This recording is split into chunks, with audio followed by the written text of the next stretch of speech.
Mama Rieta bagikan kabar sedih, dua cucu kesayangannya terbaring di rumah sakit. Ibunda Nagita Slavina, atau Mama Rieta bagikan kabar sedih. Dua cucu kesayangannya terbaring di rumah sakit. Sosok Ibunda Nagita Slavina selama ini memang tak pernah sepi dari perbincangan. Bagaimana tidak, Rieta Amelia dikenal sebagai salah satu pebisnis sukses di tanah air.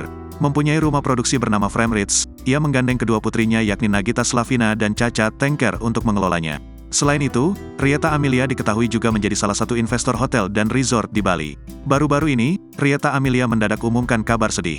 Pasalnya, dua cucu kesayangannya kini terbaring lemah di rumah sakit. Kabar sedih itu dibagikannya melalui akun Instagram @rieta_amelia, Sabtu, tanggal 29 Juli tahun 2023.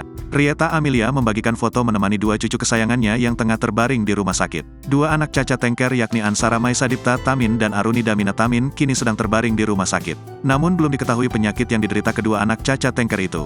Pada foto tersebut, Rieta Amelia nampak tidur bersama dua cucu kesayangannya dalam satu ranjang rumah sakit. Ansara dan Aruni terlihat ngemil meski terbaring di ranjang rumah sakit.